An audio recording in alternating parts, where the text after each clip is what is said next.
What's going on, guys? The Comics Kid 2099 here. Welcome to day 315 of the 365-day graphic novel review challenge. Today, I want to talk to you about the all-new Ultimates, Volume 1, Power for Power, by Michael Fife and Amilcar Pina.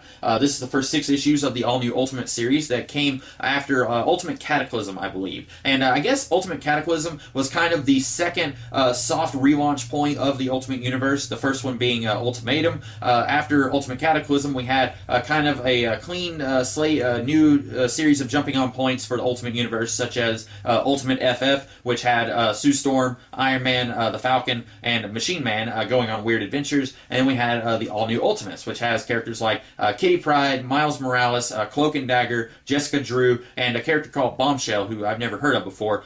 They are all trying to clean up the streets of Hell's Kitchen. And have you ever heard the phrase, every comic book is someone's first? It's very self-explanatory. Basically, it means whenever you read a comic book, that comic should not require that you have any knowledge of anything that came before or any knowledge of the characters in the book. I don't think that Fife and Pina have ever heard that phrase, or if they have, I don't think that they care. I was so in the dark reading this book, and I read a lot of comics. I've read a lot of stuff from the Ultimate Universe, and I still didn't understand a lot of stuff going on here. Now, admittedly, stuff that came after Ultimatum, I'm pretty spotty on. I've read a few of the post-Ultimatum books here and there, but I haven't read nearly as much of that as I have read the pre-Ultimatum stuff.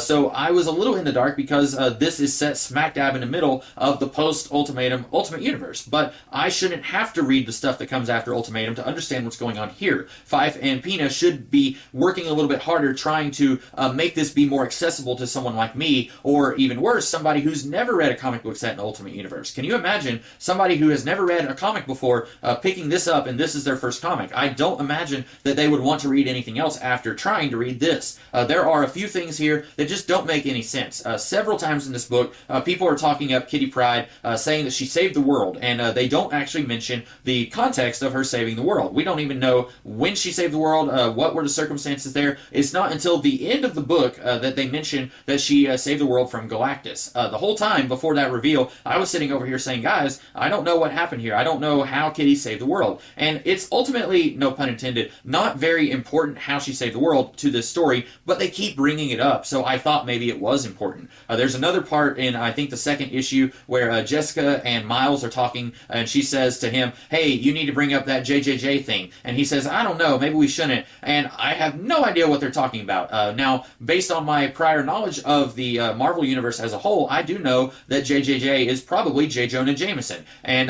that's not given to you in this book. If you've never read anything with Spider-Man before, you'd be sitting there saying, what are they talking about? Just like all the other characters in the book are saying, what are you talking about? I think that that's something that should have been clarified in this book. There's several little moments like that. There is also a ton of characters that you're having to juggle here. Not just all these characters who are part of the team, but a whole bunch of supporting characters here. Bombshell has a boyfriend who's kind of a big deal in this book. You've got several gang members who are part of the Serpents and Skulls gang, characters like Diamondback and Crossbones. These are characters who are actual characters of the Marvel Universe, and they're here. And then you've got these cops who are kind of sort of trying to bring the gangs in. There are a ton of characters that you have to keep up with here, and as a result, a lot of them kind of get swept to the side and don't really get enough screen time here. The cops feel like they should be really important, but they barely get anything to do in this book. The Serpent and Skulls characters, they feel like they should be getting a little bit more screen time than what they are. For as big of a threat as they pose, they definitely should be getting more screen time than what they are. Overall, I think this book is just very crowded. I think that they needed to just slow down a little bit, really focus on some of these characters, stop referencing stuff that didn't happen in this book, especially if it's not necessary for the story. For example, the JJA thing and Kitty Pryde saving the world, I don't really think that either of those really help this story. Now, Kitty saving the world does kind of lend to her character a little bit, where she doesn't really want to be a superhero anymore. She kind of wants to just live a normal life, but then starting in like issue 2, she's just back to being a superhero like it's nothing.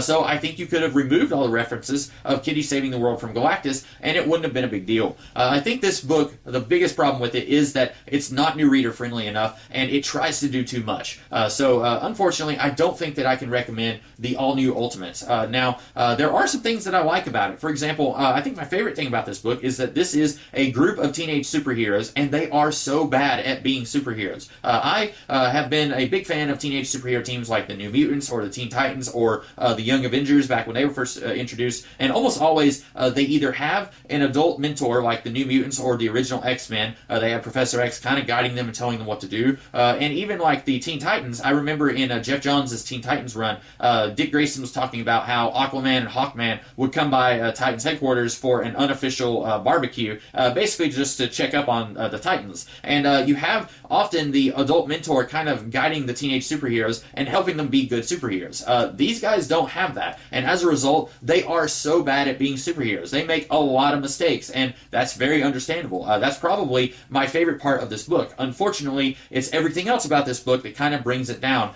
to the point where I'm still not sure if I can recommend it, even with that element that I do quite like. So overall, not feeling this book, unfortunately. I hope that you guys like this review, and if you did, be sure to like, share, comment, and subscribe, and I will be back tomorrow to talk about a different book. In the meantime, you guys have a great rest of the day. Catch you later.